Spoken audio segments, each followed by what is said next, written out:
लोकसभा से इस्तीफा देंगे रावण। चंद्रशेखर आजाद जी ने बोला है। सांसद बनने के बाद पहली बार बिहार आ रहे हैं चंद्रशेखर आजाद रावण, भीम आर्मी आजाद समाज पार्टी के नेता, नगीना से सांसद।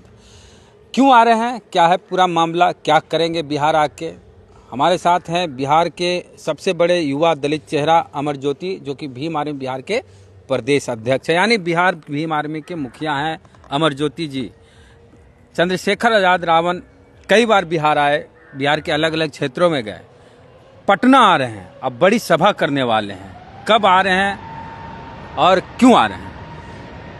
देखिए, बिहार में हमारे नेता और इस देश में बहुजनों के हृदय सम्राट, जो इस देश के तमाम बहुजन समाज के जो मुद्दे हैं, चाहे शोषण का मामला हो, अत्याचार का मामला हो, और जो भी अन्याय कहीं भी होता हो देश में, पिछड़े समाज पे, दलित समाज पे, धार्मिक अल्पसंख्यक, मुसलमानों पे, सिखों पे, जैनों पे, ईसाइयों पे, उसके प्रबल और मुखर आवाज इस देश में चंद्रशेखर आजाद जी हैं। और वो बिहार आ रहे हैं 8 दिसंबर को, और 8 दिसंबर को एक बड़ी रैली और सभा उनकी होने वाली है बिहार की राजधानी पटना में। चंद्रशेखर की सभा होगी, बड़ी सभा। जी, बड़ी सभा होगी। और कितने लोग उसमें आ रहे हैं? मुझे लगता है कि उस दिन तकरीबन 50,000 लोग।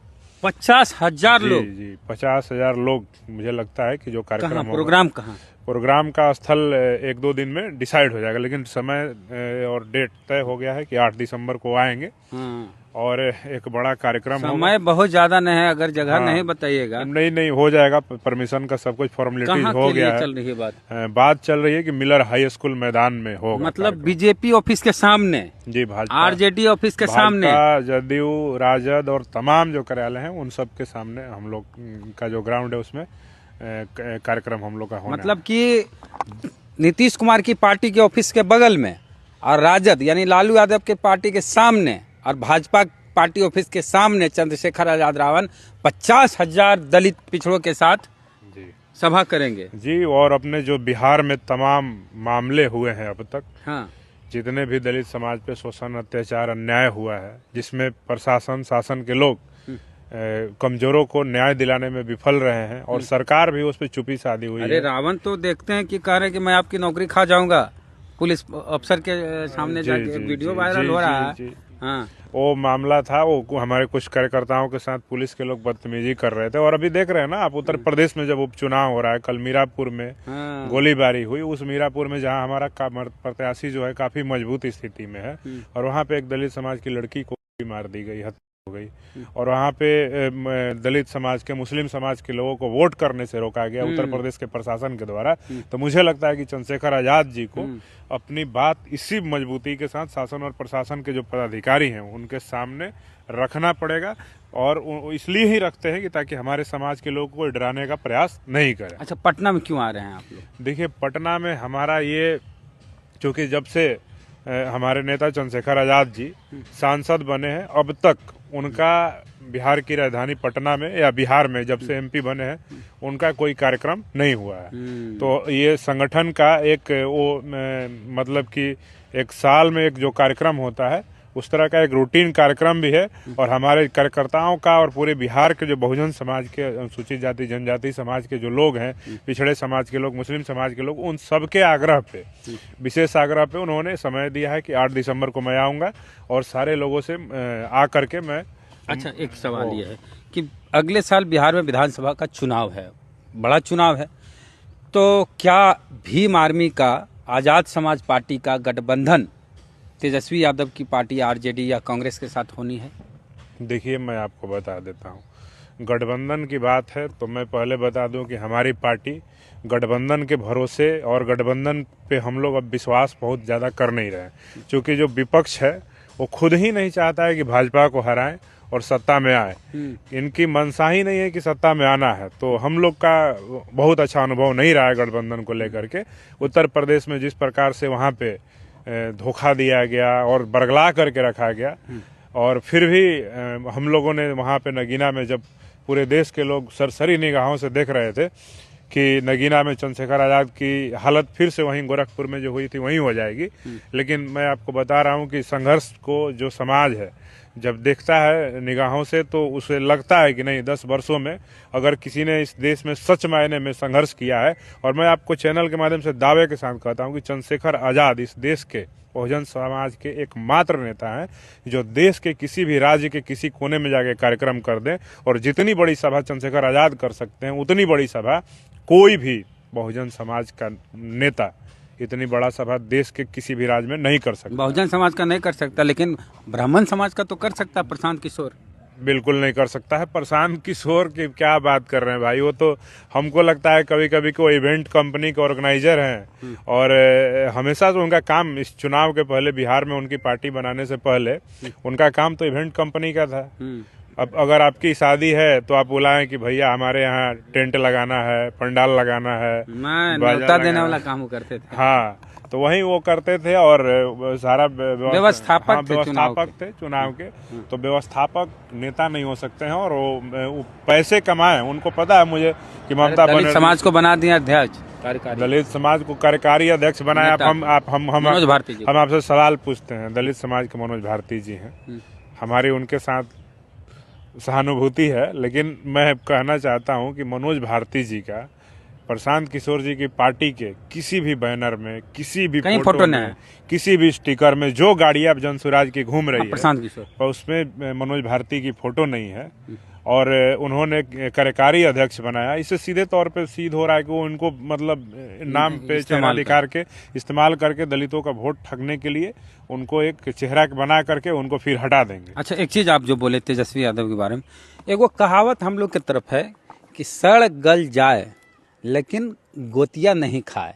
मतलब कहने का मतलब कोई चीज़ घर में है, ज़रूरत से ज़्यादा भी है, आदमी खा नहीं रहा, रखल रखल सड़ जाए वो मंजूर है, लेकिन हमारे पर परिवार वाले गोतिया नहीं खाए। क्या यही हालत है आरजेडी का, कांग्रेस का, कि भाजपा जीत जाए मंजूर है लेकिन चंद्रशेखर आजाद रावण की पार्टी नहीं जीते, उसको गठबंधन में नहीं लेंगे, चाहे बसपा को गठबंधन में नहीं लेंगे? देखिए, हम जहाँ तक मानते हैं, हम कांग्रेस से बहुत ज़्यादा उम्मीद नहीं रखते हैं, भाजपा से उम्मीद नहीं है। हम लोग जो इस देश में समाजवादी धारा के लोग, जो लोहिया का, पेरियार का बात झारखंड में भी तो नहीं लिया, वैसे लोगों को जो लोग राजनीति करते हैं, जो समाजवाद की बात करते हैं, दलितों की बात करते हैं, पिछड़ों की बात करते हैं, संविधान की बात करते हैं, आरक्षण की बात करते हैं, और वो वही बात कर करके हमारे वोटों को ठगने का काम करते हैं। इन लोगों से मैं पूछना चाहता हूं कि आप सत्ता में तो आना चाहते हैं, लेकिन किसी दलित को, किसी मुसलमान को आप नेता बनने नहीं देना चाहते हैं। उसके एक मजबूत आवाज, उसके एक मजबूत चेहरा को आप विधानसभा में नहीं घुसने देना चाहते।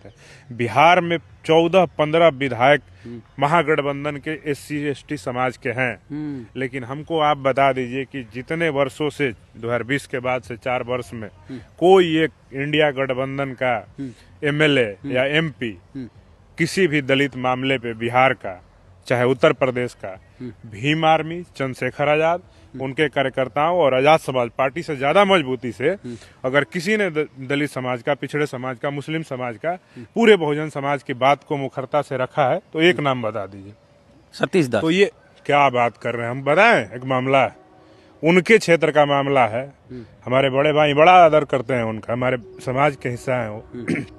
उनके क्षेत्र में जिस पार्टी के और जिस नेता के पार्टी से वो विधायक हैं, उनकी जाति के लोगों ने एक दलित समाज के लोगों पे अत्याचार किया था। वहाँ के लोगों ने मुझे फ़ोन किया कि भैया ऐसा ऐसा मामला है। तो हम बोले यार, तुम्हारे विधायक तो अनुसूचित जाति जनजाति समाज के हैं और वो रिजर्व सीट से विधायक हैं, उनको बोलो। पता है उन लोग, वहाँ के लोगों ने क्या कहा कि भैया उनको फ़ोन किया था हमने, उन्होंने कहा ना कि अगर हम तुम्हारे न्याय दिलाने के लिए हम आएंगे तो अगली बार हमको जिस पार्टी से विधायक है टिकट भी नहीं मिलेगा, और जिस पार्टी के नेता हमको टिकट दिए हैं उनकी जाति के लोग हमको वोट भी नहीं देंगे। तो ये बात आप कर रहे हैं कि ये लोग न्याय दिलाएंगे। नवादा में भी जो घटना हुई एक महिला के साथ, उसमें भी जो कोई नहीं, मैं पूरे बिहार की बात कर रहा हूँ। नेता जात देखने लगे, पूरे इंटायर बिहार की बात कर रहा हूँ, कोई जिला हो। मुजफ्फरपुर के पारू में जो घटना हुआ रूपा को लेकर के, हम बता दे रहे हैं कि वहाँ पे पूरा बिहार की सरकार का शासन प्रशासन मिल करके उस मामले को दबाने के लिए, रेप की घटना को बिहार पुलिस ने बहुत ही सलीके से और साफ गोई से पुलिस के लोगों ने मिल करके, जहाँ रेप हुआ था उसको अफेयर का मामला करार दिया। कौन पुलिस और हत्या का मामला दिया। रिजाइन दे रहे थे? शिवदीप लांडे। हाँ, शिवदीप लांडे वहाँ आईजी थे, लेकिन उन्होंने भी क्या दिखाया वहाँ पे, एक दलित समाज की बेटी का बलात्कार हो जाना और उसको ऑनर किलिंग का आप नाम दे करके उसमें आरोपियों को बचाने का काम करना।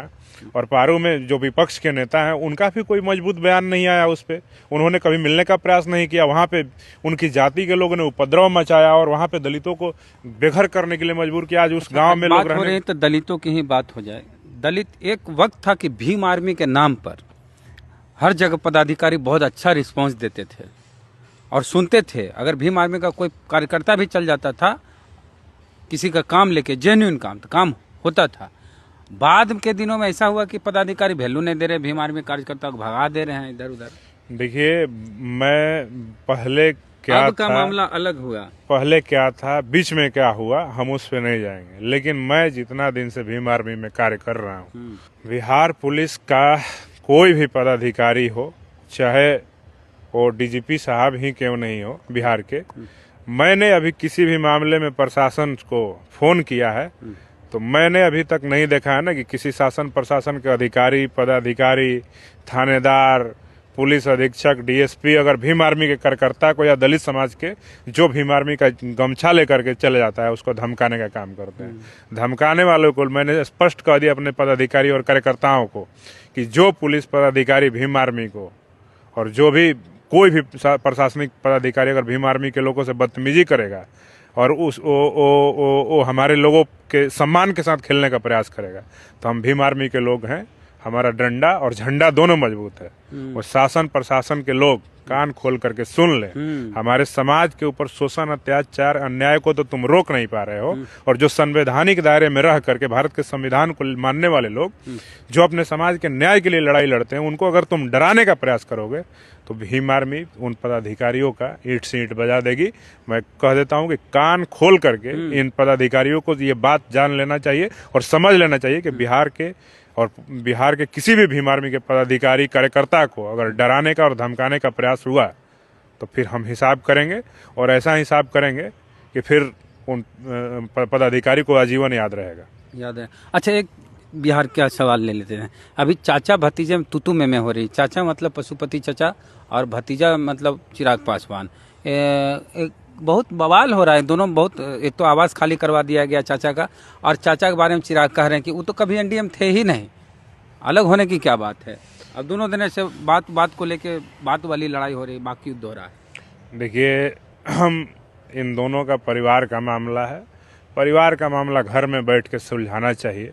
इस परिवार की लड़ाई में पूरे बिहार के अनुसूचित जाति जनजाति के समाज को फिर गलत बात। एक सेकंड, पूरे बिहार के अनुसूचित जनजाति कहाँ से आ गया? चिराग पूरा अनुसूचित जाति का नेता है क्या? वही मैं कह रहा हूँ ना कि चिराग जी और पशुपति पारस जी का कोई समाज का मुद्दा को लेकर लड़ाई नहीं है। सिर्फ मुद्दा ये है कि हमको बंगला खाली करा दिया गया, हमको बंगला मिल जाना चाहिए, हमको मंत्री पद छीन लिया गया, हमको मंत्री पद मिल जाना चाहिए, हमको राज्यपाल बना देना चाहिए, हमको हमारी मम्मी को टिकट मिल जाना चाहिए, हमारे जीजाजी एमपी हो जाने चाहिए। इस चीज की लड़ाई है।